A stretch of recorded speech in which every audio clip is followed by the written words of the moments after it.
नमस्कार। आज के सत्र में हम चर्चा करेंगे कार्यस्थल पर प्रोफेशनल और नैतिक व्यवहार। कार्यस्थल पर नैतिक व्यवहार कानूनी और नैतिक रूप से कर्मचारियों को मार्गदर्शन देता है। प्रोफेशनल होना एक प्रकार से अच्छे परिधान पहनने से ज़्यादा होता है और ये नैतिक व्यवहार की अपेक्षा करता है, जिससे सहकर्मचारियों, ग्राहकों और लीडरशिप के साथ इंटरैक्शन प्रभावित होता है। ये भी बताता है कि कोई व्यक्ति कैसे परफॉर्म करता है। एक प्रकार के दिशा निर्देश हैं जब कोई मामूली उल्लंघन करता है और जब उसे लगता है कि उसे कोई देख नहीं रहा। बिजनेस लीडर्स को कार्यस्थल पर नैतिक व्यवहार को स्पष्ट दिशा निर्देश निर्धारित करने चाहिए और कर्मचारियों को उनके अनुसार व्यवहार हेतु प्रशिक्षण देना चाहिए। कार्यस्थल पर प्रोफेशनल एथिक्स वे दिशा निर्देश हैं जिन्हें एक व्यक्ति या कंपनी ने स्थापित किया है और सामान्यतः एक कंपनी अपने न्यूनतम मानक स्थापित करती है, चाहे कि उनके कर्मचारियों को उच्च नैतिक व्यक्तिगत मूल्य सेट हों। जो नैतिकता के नियमों का पालन नहीं करते उनके खिलाफ अनुशासनात्मक कार्रवाई और निष्कासन तक किया जा सकता है। ये नैतिक दिशा निर्देश सभी लोगों के लिए सर्वोत्तम होते हैं। इसमें नियोक्ता, कर्मचारी, सहकर्मी और जनता शामिल होती है। कर्मचारी पुस्तिका एक विशिष्ट व अपेक्षित व्यवहारों को सूचीबद्ध करती है, परंतु नैतिकता व्यक्तिगत नैतिक कोड से प्रभावित होती है। उदाहरण के लिए, नियोक्ता स्पष्ट रूप से निर्देश नहीं दे सकता कि व्यक्ति को किसी प्रोजेक्ट का क्रेडिट नहीं लेना चाहिए यदि उसमें कोई योगदान ना हो। आमतौर पर व्यक्ति अपने मॉरल कंपास का अनुसरण करता है, हालांकि ये नियम बन सकता है यदि सभी इसका अनुसरण करें। Rightly so ma'am. मुझे लगता है कार्यस्थल यानी वर्क प्लेस में नैतिक व्यवहार के कई कारणों से महत्ता बढ़ जाती है। ऐसा देखा गया है कि वर्कर्स और यहाँ तक कि कस्टमर्स भी अपने आप को ज़्यादा सुरक्षित महसूस करते हैं अगर उन्हें इस बात की जानकारी हो कि जिस कंपनी के साथ वो डील कर रहे हैं वह कंपनी और उसके एम्प्लॉयज़ नैतिक व्यवहार की पालना कर रहे हैं, एथिकल गाइडलाइंस और मॉरल बिहेवियर फॉलो कर रहे हैं। यहाँ तक कि कई ऐसे प्रोफेशंस हैं जो बिना एथिकल कोड ऑफ कंडक्ट के चल ही नहीं सकते। यदि लोगों को लगता है कि ये व्यक्ति या ये कंपनी नैतिक रूप से काम नहीं करती है तो वो उसके पास नहीं जाएंगे। उदाहरण के लिए बैंक्स या फाइनेंशियल रिप्रेजेंटेटिव्स, वकील, सभी के लिए नैतिक व्यवहार की पालना करना बहुत महत्वपूर्ण है।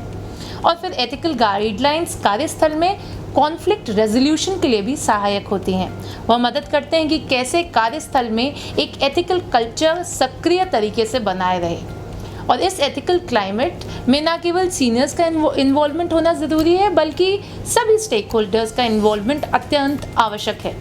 ये एक टॉप डाउन अप्रोच है। ये एक टॉप डाउन अप्रोच नहीं बल्कि एक बॉटम्स अप अप्रोच है जिसमें सभी का सहयोग होना बहुत ज़रूरी है। वास्तव में कार्यस्थल पर एथिकल कम्युनिकेशन कैसा हो, इसके कई उदाहरण होते हैं।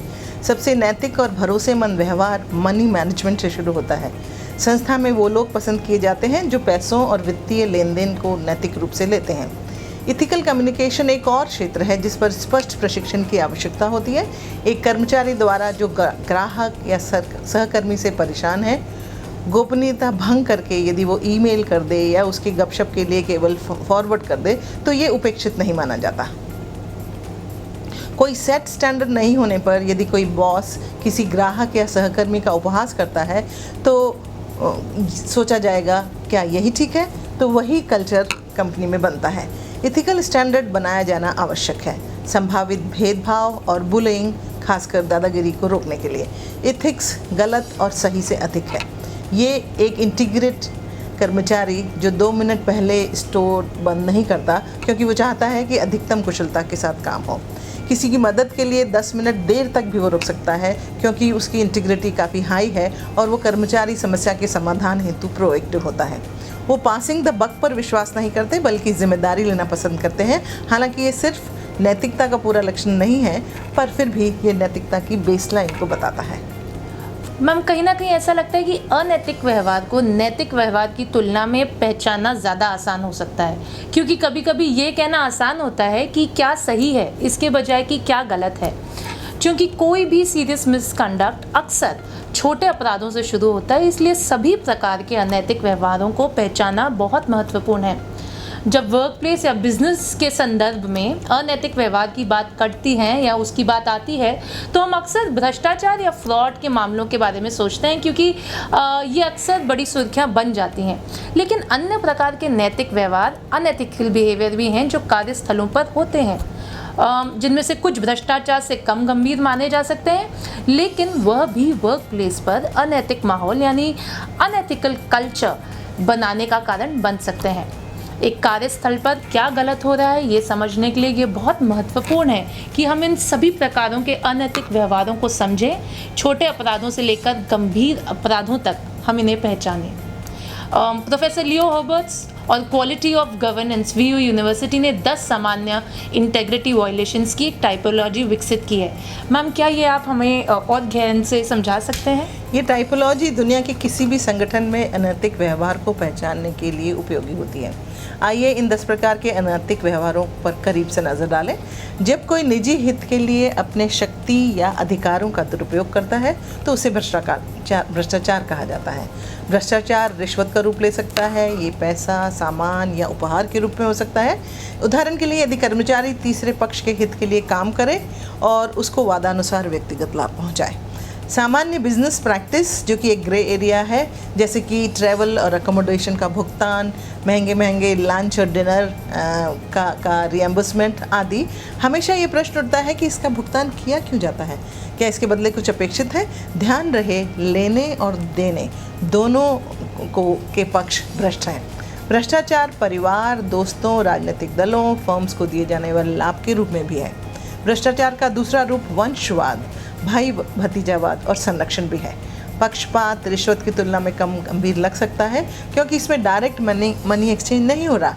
इसको पता करना और भी अधिक मुश्किल है, पर यह संगठनों के भीतर फैल सकता है और उसके कल्चर का एक अभिन्न अंग बन सकता है, जो कि एक गंभीर समस्या बन जाती है। भ्रष्टाचार के बाद फ्रॉड और चोरी, धोखाधड़ी और संगठनात्मक संसाधनों की चोरी एक आम अखंडता का उल्लंघन है या इंटीग्रिटी का उल्लंघन है। अनेक व्यवहार इसके अंतर्गत आते हैं, जैसे सहकर्मियों की चोरी, छोटी छोटी चोरी, खर्चों की फिडलिंग करना, पेन, पेंसिल या छोटे छोटे सामान घर ले जाना। ये वाइट कॉलर सोफिस्टिकेटेड व्यवहार कहलाता है। धोखाधड़ी और चोरी आमतौर पर वैयक्तिक रूप से होती है और इसमें तीसरा पक्ष शामिल नहीं होता। मैम, कर्मचारियों को कॉन्फ्लिक्ट ऑफ इंटरेस्ट का भी सामना करना पड़ सकता है, जब उसे एक व्यक्ति और संगठन के कई इंटरेस्ट में काम करना पड़ सकता है। एक और प्रकार का अनएथिकल बिहेवियर या व्यवहार है अपने अधिकारियों का अनुचित व्यवहार, जो कि सूचना का दुरुपयोग और हेरफेर के साथ साथ होता है। एक और बेहतर उदाहरण है जब संस्था को बेहतर स्थिति दिखाने के लिए बुक्स में लाभ को कृत्रिम रूप से बढ़ाकर दिखाया जाता है। कभी कभी इंटेग्रिटी वायलेशन संस्था के हित के कारण भी हो सकता है। कभी कभी अनैतिक व्यवहार आपस में रिलेशनशिप से भी संबंधित हो सकता है कि कैसे एक दूसरे के साथ व्यवहार करते हैं। ये डिस्क्रिमिनेशन, सेक्सुअल हैरेसमेंट, बुलिंग, धमकाने के रूप में भी देखा जा सकता है। अनैतिकता से प्रभावित व्यक्ति सहकर्मी, अधीनस्थ कर्मचारी या ग्राहक भी हो सकता है। अंत में यदि हम देखें तो संगठनात्मक संसाधनों का दुरुपयोग, जो कि संगठन के मानकों की अनुपालना के न होने के कारण देखा जा सकता है, जैसे साधनों का लापरवाही से प्रयोग, जानबूझकर परफॉर्म न करना या आलसी हो जाना। अन्य अनैतिकता, अपने निजी समय में अनैतिक व्यवहार करना, जैसे नशा एवं शराब का सेवन, घरेलू हिंसा, विध्वंसक व्यवहार अथवा अन्य आपराधिक गतिविधियां भी आती हैं। हालांकि निजी समय का ये पहलू डिबेटेबल है, परंतु नैतिक रूप से अपेक्षा की जाती है कि 9 से 5 ही नैतिक व्यवहार अपेक्षित नहीं है, उसका हर समय एथिकल होना वांछनीय है। अनैतिक व्यवहारों की ये टाइपोलॉजी नैतिक नेतृत्व यानी एथिकल लीडरशिप के लिए उपयोगी है, क्योंकि ये वर्कप्लेस एथिक्स का एक इवैल्यूएशन करने में हमारी सहायता करती है। एक टॉक्सिक वर्कप्लेस क्लाइमेट ना ही कंपनी के लिए नुकसानदायक है, पर कंपनी से जुड़े हर स्टेक होल्डर्स जैसे एम्प्लॉयज़, स्टाफ, कस्टमर्स, पूरा समाज भी इससे नुकसानदायक हो सकता है। इसलिए ये सुनिश्चित करना बहुत ज़रूरी है कि वर्कप्लेस